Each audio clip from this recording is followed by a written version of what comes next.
Entenda como a busca pelo prazer pode gerar mais sofrimento do que felicidade e o que é possível fazer para modificar isso.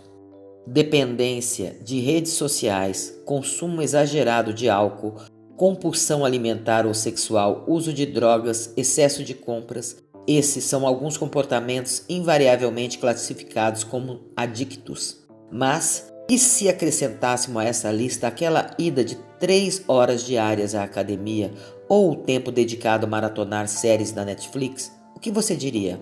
Provavelmente que são hábitos inocentes, sem nenhuma consequência.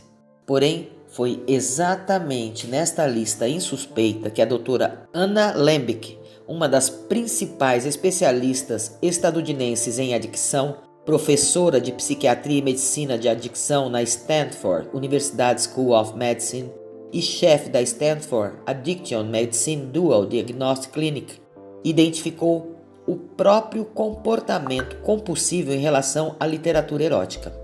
O problema nada tinha a ver com o gênero literário, mas sim com as consequências desse consumo. Como se mantinha lendo até tarde da noite, ela se sentia menos eficiente no trabalho no dia seguinte e com menos disposição para a família. Por isso, apesar de todo o gosto que sentia pela atividade, decidiu fazer uma pausa. Como resultado, enfrentou 2 semanas de ansiedade e insônia, características muito comuns aos comportamentos compulsivos. Desta experiência e de outras descobertas científicas a respeito do funcionamento do cérebro na regulação do prazer, nasceu o livro Nação Dopamina. Neste vídeo, eu vou te explicar tudo sobre isso. Uma das maiores descobertas da neurociência nos últimos 100 anos é o fato que o prazer e a dor compartilham o mesmo espaço. Em outras palavras, a mesma parte do cérebro que processa a dor, processa o prazer. E eles funcionam como lados opostos da balança. Toda vez que fazemos algo prazeroso, a balança tende a pender para o lado do prazer. Mas quando acontece algo doloroso, como se machucar, ou mesmo emocional, uma traição, uma falência, ela pende para o lado da dor. Mas para que tenhamos uma vida plena e satisfatória, nós precisamos manter o equilíbrio. O cérebro não quer ficar pendendo nem para um lado nem para o outro por longos períodos. Nem para a dor, nem para o prazer. Por isso, ele vai trabalhar com o máximo de esforço para manter o equilíbrio desta balança. Este processo é chamado pelos neurocientistas como homeostase. A tendência a entrar em homeostase é um processo imperativo que acontece não apenas no nosso corpo, mas em todo o universo. E qualquer desvio da neutralidade se torna uma forma de estresse. Tanto que os biologistas definem estresse como desvio, seja ele em qualquer direção. Esta é a chave para entendermos o problema da vida moderna. Pois nos dias atuais temos muitas ofertas de substâncias prazerosas. Pode parecer que não, mas esse estilo de vida literalmente nos estressa.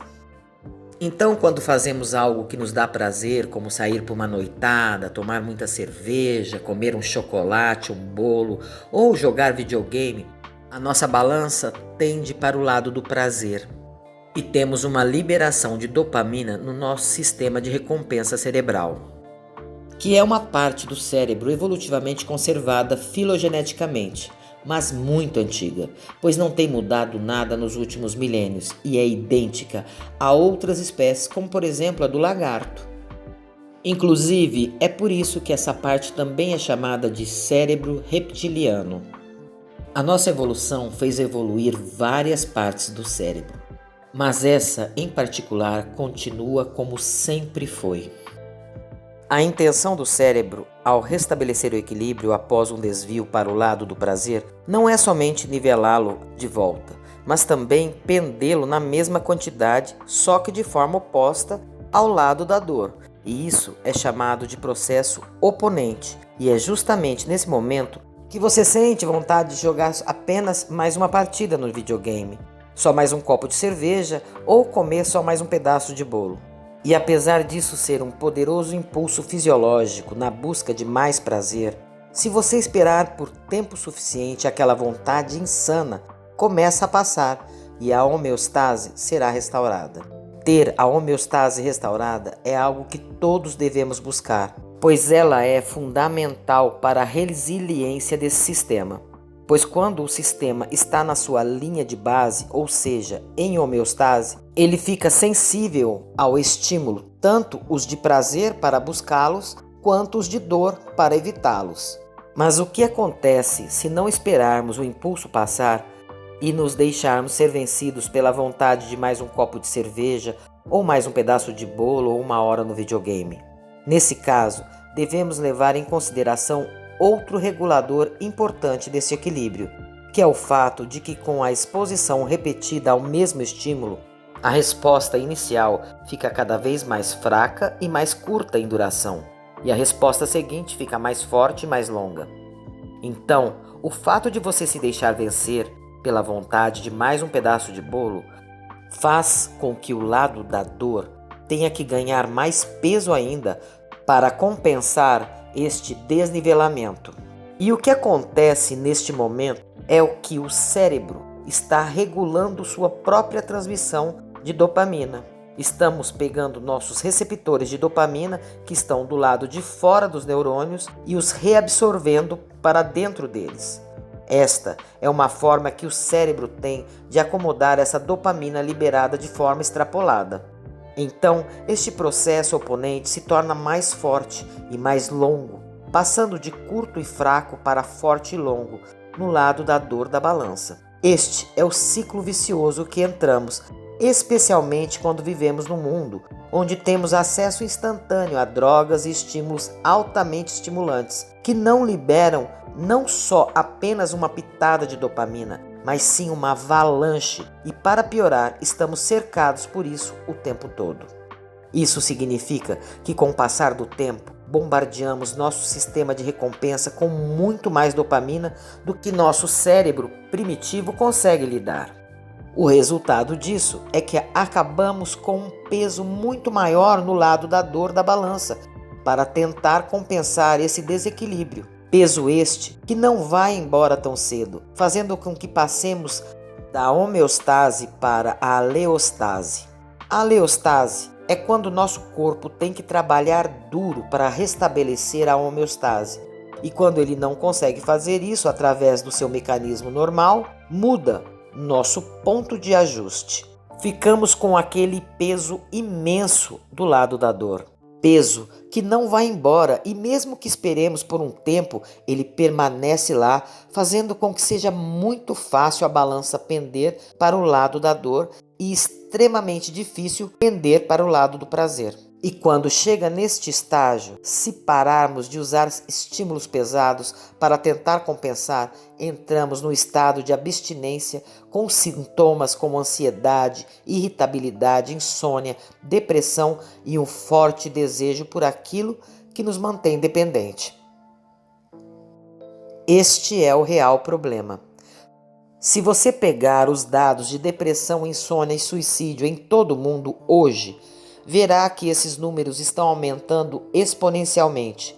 E o mais incrível de tudo isso é que os países mais ricos do mundo são os países com maior nível de suicídios e depressão, ansiedade e dores físicas. E esses dados são coletados por vários estudos diferentes. Algo muito nefasto vem ocorrendo em nossa sociedade. Os dados mostram que quanto mais fácil o acesso a tudo que torna a nossa vida fácil, confortável e prazerosa, com uma infinidade de entretenimento, comida, bebida e drogas à vontade, acesso a remédios para nos proteger de qualquer dor ou doença, mais nos sentimos infelizes.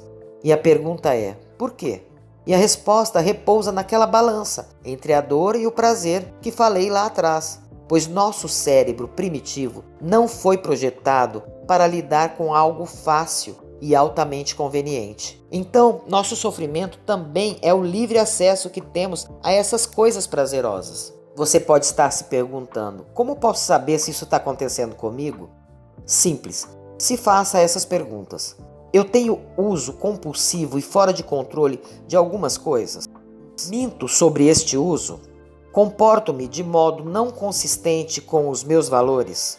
Tenho me sentido mais ansioso e deprimido sem motivo? Se as respostas forem sim, você precisa se atentar para todo este vídeo e entender como sair disso. Você deve estar perguntando, mas o que podemos fazer? O remédio é amargo, mas cura.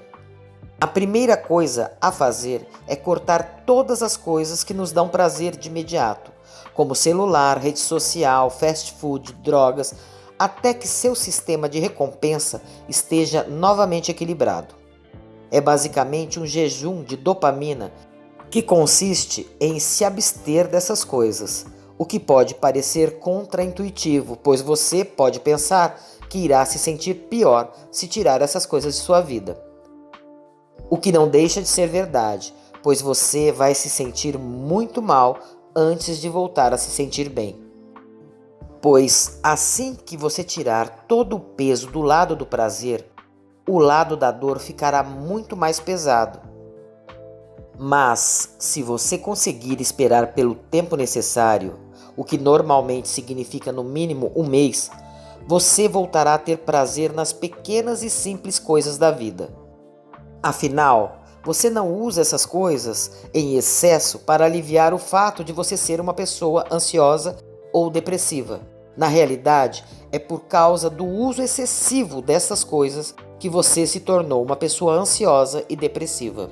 Obrigado por assistir até aqui. Se você gostou desse vídeo, dê o seu like, comente, compartilhe e se você não for inscrito, inscreva-se. Ajuda o canal a crescer. Até o próximo vídeo.